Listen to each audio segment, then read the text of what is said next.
Good afternoon, Your Honor. Stephen McLaughlin representing Eric Johnson, who is standing to my right. You're Eric Johnson, sir? Yes, ma'am. All right, we're here for your sentencing today. Have you had a full and complete opportunity to discuss your case with your attorney before coming in?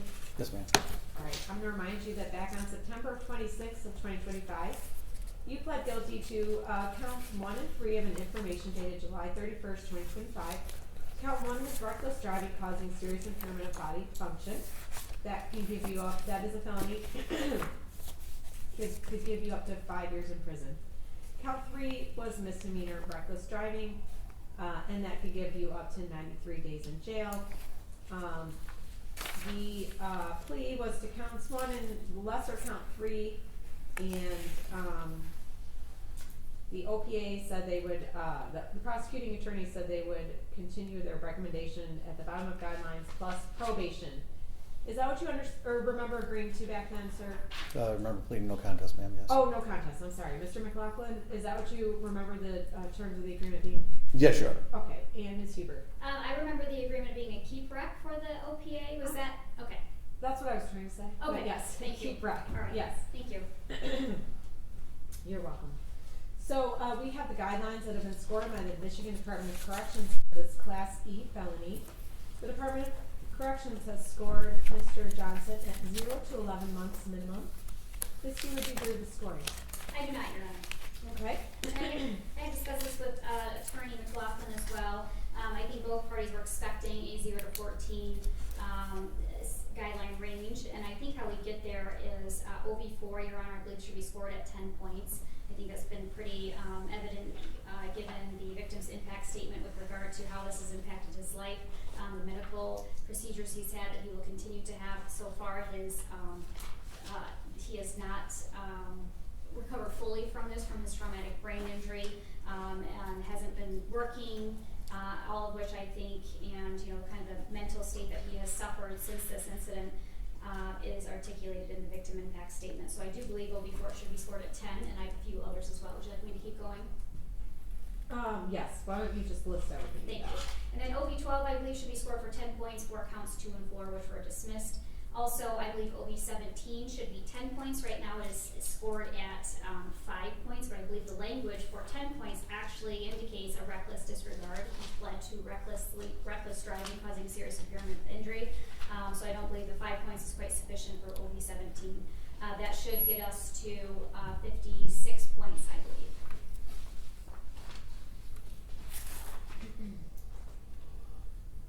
OV12, I'm sorry, you said how many? 10 points for that?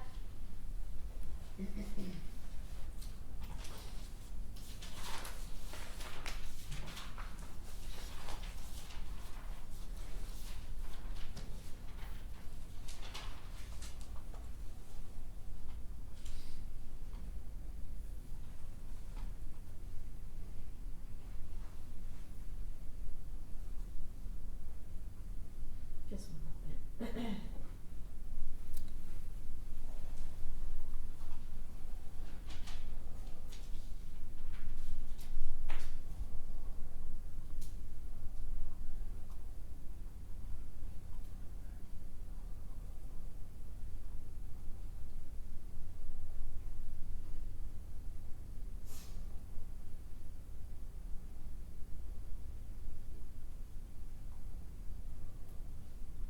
All right, Mr. McLaughlin, your response. Thank you, and I'm going to go in reverse order because Okay. I think that will make it easiest. I agree with OV17 should be scored at 10 points. The language in OV17, it discusses the level of negligence, and it uses the language willful and wanton, which is the very language pled to in this case. So I do believe 10 points is appropriate there. I would also agree with OV12. There were 2 felony charges that come under the crime group person that were dismissed. So again, I believe 10 points is correctly scored there. OV4 I would disagree with only because I don't believe there's record evidence of of the fact that this has affected either victim in this case to a level where 10 points should be scored. Everything that Ms. Huber mentioned discussed physical injuries, and the fact that the gentleman who was injured is still undergoing future surgeries and future rehabilitation, and that's why I think the scoring at OV3 at 25 points is certainly appropriate, because that is the highest level of scoring that can be attributed to injury as it relates to an incident. I don't believe there's any record evidence of counseling, of missing work because of any kind of mental health issues. I believe it's all been focused on the physical, so I just don't believe there's record evidence to support scoring OV4 at 10 points. Your Honor, may I supplement my answer for OV4? You may. I did reference to the victim impact statement. In that impact statement, the victim in this case says, it affects me in many ways. I no longer feel comfortable pumping gas. Sometimes I even have nightmares revolving around this incident. I also am affected something around me as I wasn't myself anymore. So I think all of those certainly support OV4 with regard to how it impacts him mentally. The physical aspect of it, I would agree, OV3 satisfies, but that paragraph in and of itself, with the victim impact statement, which is attached, the copy that this court has as well, has been provided as part of the record, certainly supports OV4 in this 10 points, Your Honor. Okay, well, I hear Mr. McLaughlin's argument. And when we read under OV4, it does say, if the serious psychological injury may require professional treatment, in making this determination, the fact that treatment has not been sought is not conclusive.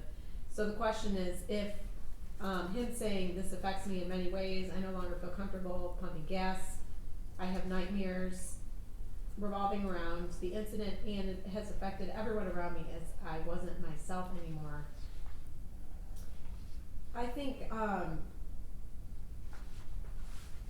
taking those words into account, it does seem like he is having some mental health response, and because the OV doesn't require that he has already sought psychological treatment, the fact that he might need it in the future, I think, calls for a scoring of that. So, to that end, so if we're making OV4 10, OV12 10, and OV17 10, that makes it 65? Yes, that's correct. I'm sorry, I added incorrectly before. Thank you. Should be OV level 5. And then when we look, OV level 5,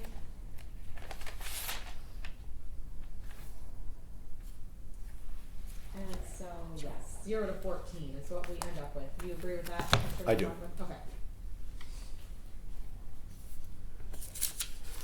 So,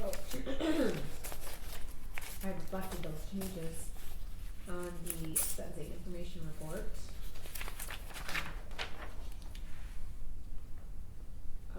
Any other issues with the guidelines? No, thank you, Your Honor. Mr. McLaughlin, any issues you would like to raise regarding the guidelines? No, thank you. Okay.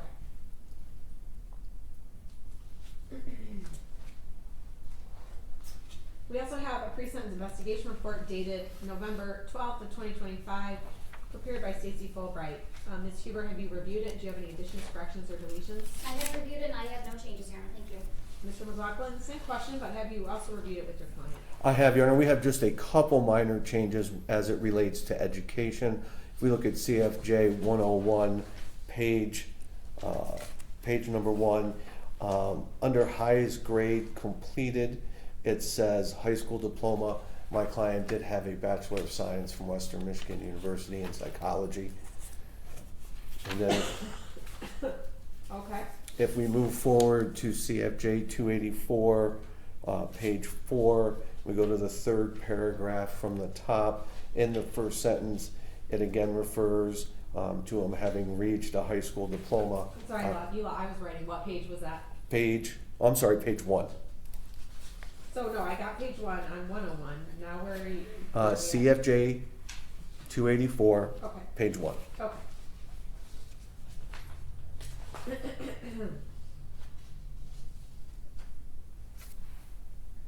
All right, now go ahead and say what you're saying. If we go to the third paragraph, first sentence, it again refers to the fact that his highest degree is a high school diploma. We would ask that that be corrected to show for a Bachelor of Science. Okay. And then If we go to CFJ 284, page 7, Okay. under college and advanced degrees, I would indicate that he does have a Bachelor of Science from Western Michigan University in the field of psychology. Okay, any objection to all those changes, Ms. Huber? No, Your Honor, thank you.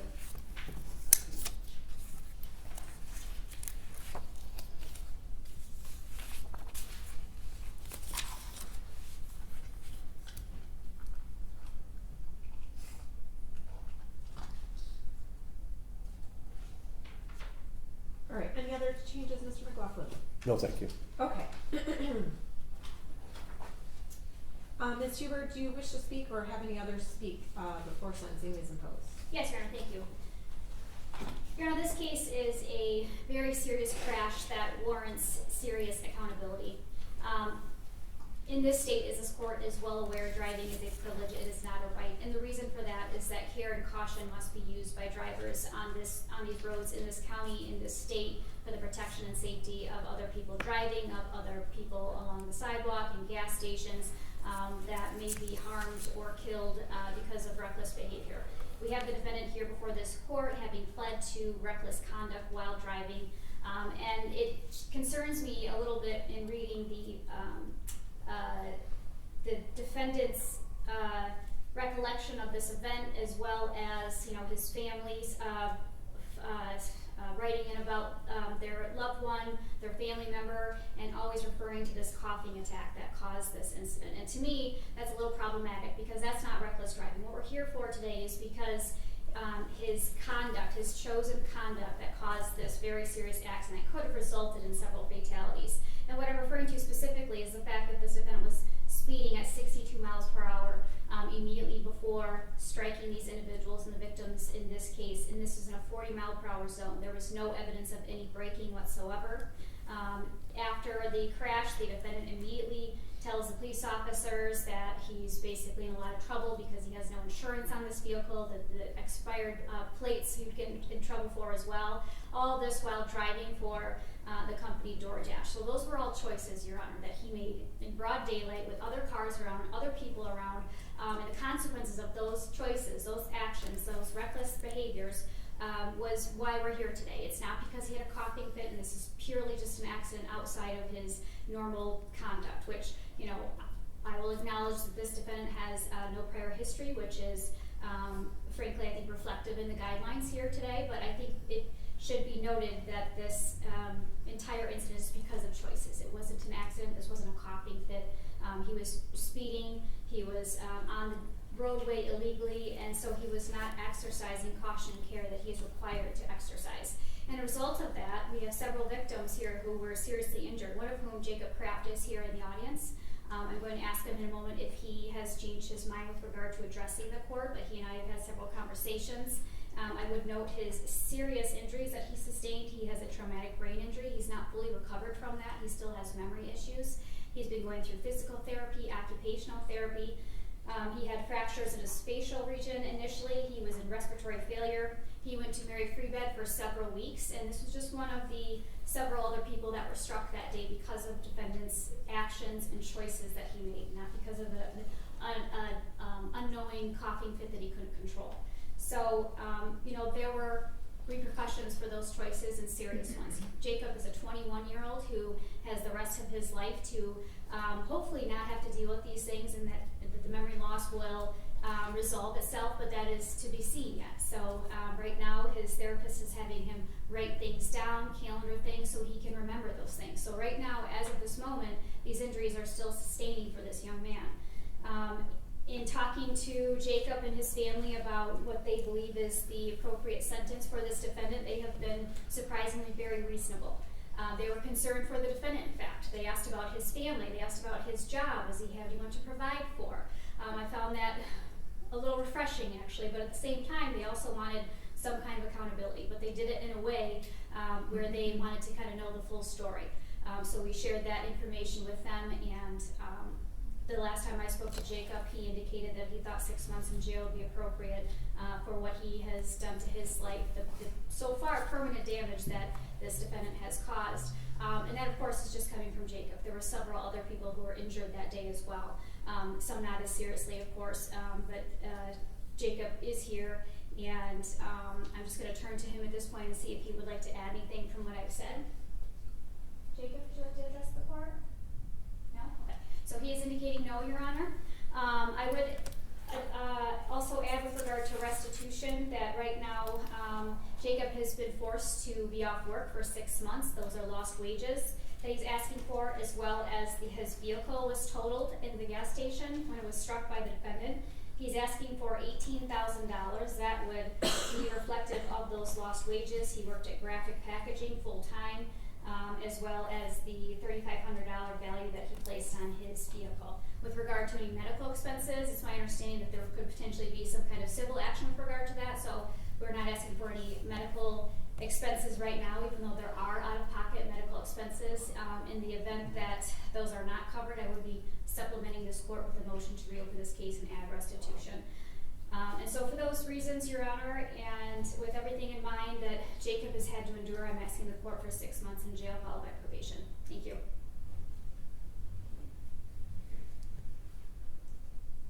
Mr. McLaughlin? Thank you, Your Honor. I would disagree with the prosecution in that I would say at its base this case is an accident.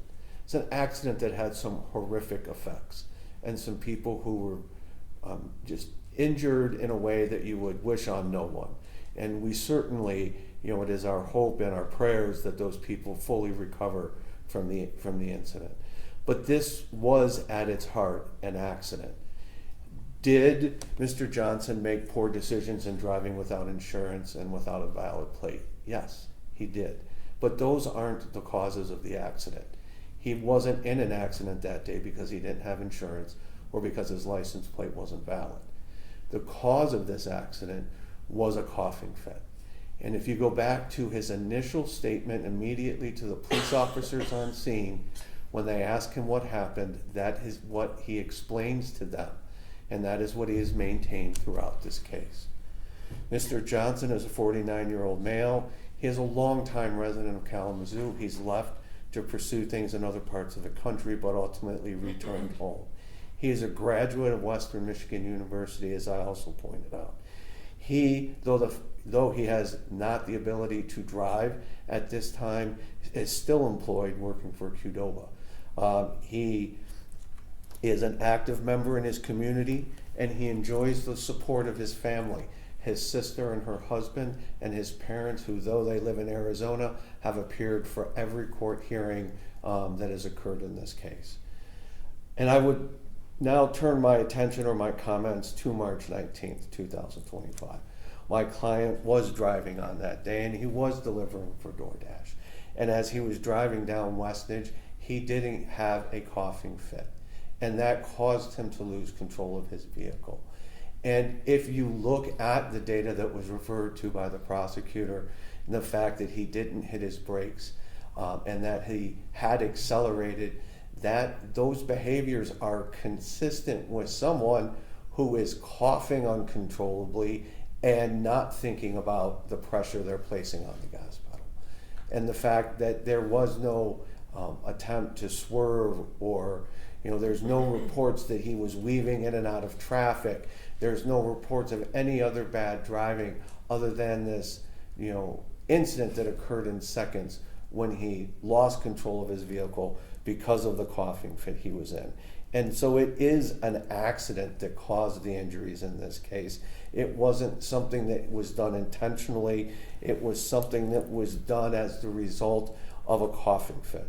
And he has showed remorse, and he has taken responsibility for his actions. The sentencing guideline range in this case, I think, is important. 0 to 14, the defendant is in an intermediate sanction cell. And as the court is aware, an intermediate sanction cell, as defined in MCL 769.31, means probation or any sanction other than imprisonment in county jail, state prison, or state reformatory that may lawfully be imposed.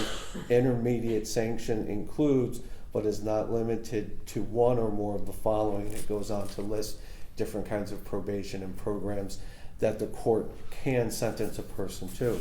The court goes on, however, in MCL 769.34, giving the court discretion. And it states that it should impose an intermediate sanction cell unless the court states on the record reasonable grounds for the sentence, or to sentence the individual to incarceration. And I think that if we look at this, what the statute is talking about is an upward departure. And so when we look at upward departures, we're thinking about things that are not covered in the sentencing guidelines for scoring. If we look at the injuries in this case, that is covered in the sentencing guidelines. The court scored 10 points for the mental injury that may have been suffered by the people in this case. The degree of negligence was scored at 10 points at the appropriate level. So I would submit to the court that what makes this case so bad, if you will, or so horrible, is the effect it had on the people who were involved. And those factors are taken into consideration. So I would suggest to the court that it follow the sentencing recommendation of the probation department. And that sentencing recommendation is for 2 years probation, that he be sentenced to 1 day jail, given credit for that 1 day he served.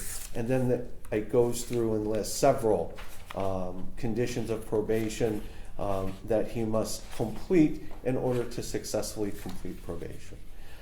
Furthermore, Your Honor, if the court is considering incarceration in this case, given the fact, again, that this is an intermediate sanction cell, I would ask the court to impose it subject to review, to whatever that sentence may be, to impose it at the end of the probationary sentence and give this individual, a man who has no prior misdemeanor convictions, no prior felony convictions, at 49 years of age, an opportunity to prove to the court and to the victims in this case that he understands the severity of what happened because of the coughing fit that he had, and that he's taken steps to ensure that that kind of thing doesn't happen again. And some of the information that has been submitted to the court by Mr. Johnson is the fact that he is undergoing intensive counseling and treatment in this case to deal with issues that he has, that he has had several members of our community speak out on his behalf. So this is a man who understands what he did, is trying to take the steps necessary to ensure that it doesn't ever happen again. And I would ask the court to give him the continued opportunity to complete what he started and follow the recommendation of the probation department. Thank you. Thank you, counsel. Mr. Johnson, would you like to address the court before sentence is imposed? I believe my attorney has said everything, Your Honor. Okay. When I'm imposing sentence, I have to consider punishment, rehabilitation, protection of society, and deterrence. In reviewing the pre-sentence investigation report, I note that Mr. Johnson has 0 criminal history. He's been cooperative through this process. He has family support. He is employed. He has a lot of the mitigating factors that we're typically looking at when we're talking about sentencing someone. He has stable housing. We have many letters of support that were sent in, as well as I had the opportunity to review the sentencing memorandum that was submitted, as well as some medical records, some mental health records that were submitted on his behalf. And of course, these are letters from your family that all indicate, they're asking for mercy on your behalf because they believe in you. They think that you're an honorable person, and they're very concerned for you, and they want they want the court to understand that you've taken accountability amongst your family and your friends for what happened, and you're trying to make good on it. Now, in reviewing the materials in the file, it looks like you had actually recently gone through a number of life, issues. Sounds like you were struggling. And the thing that's a little bit challenging about this case is you know, you told the police that you had a coughing fit, which is, you know, possible, but you were, you know, you did accelerate up to 62 miles an hour. Maybe that was a function of the coughing, you know, incident. But we have to go with what's before us, right? Regardless of how it happened, you pled no contest to reckless driving, causing serious impairment of bodily function. So Mr. McLaughlin is correct in his statements regarding the intermediate itself. So, in light of the fact that the defendant, Mr. Kraft has, sorry.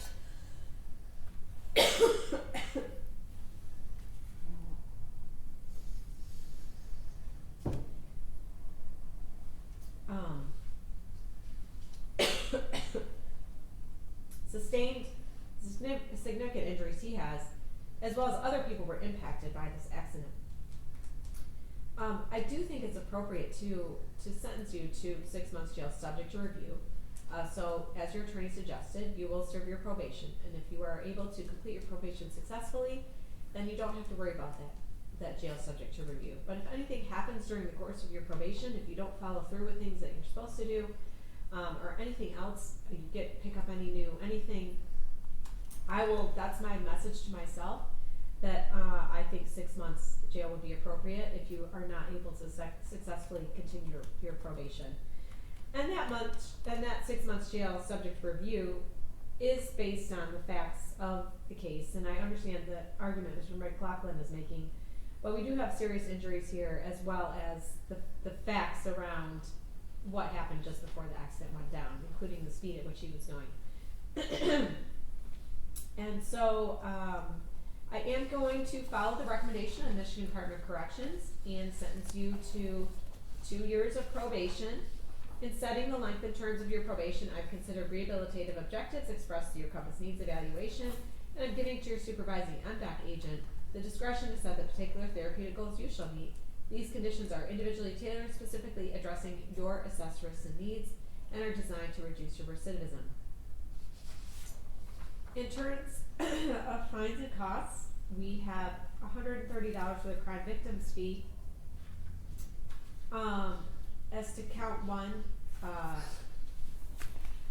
$68 in Michigan minimum court costs. As to count two, $50 Michigan minimum court costs. It's $118 total. Do you have any objection to the restitution?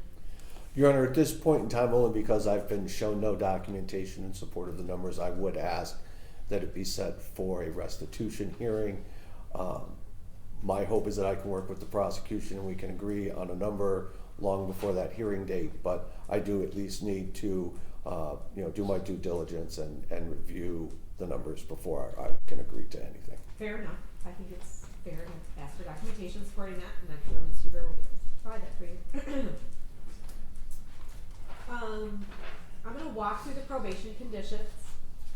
I'm just going to say a list of numbers. When you sit down with your agent, they will go over these with you in detail about everything that you must do or must not do.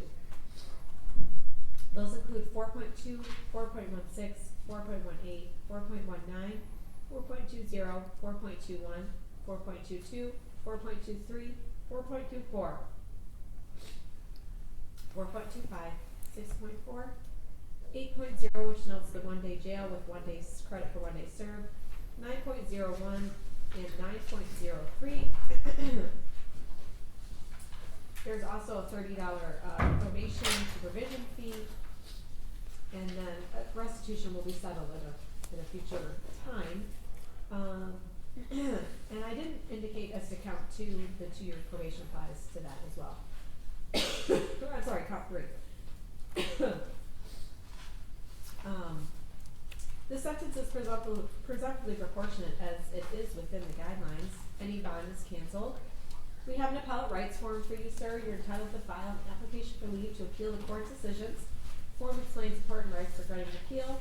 The court will appoint a lawyer for your appeal if you are financially unable to afford one. Should you want a court-appointed attorney to represent you on an appeal, you must make your request in writing within 42 days from today. Mr. Johnson, do you understand everything?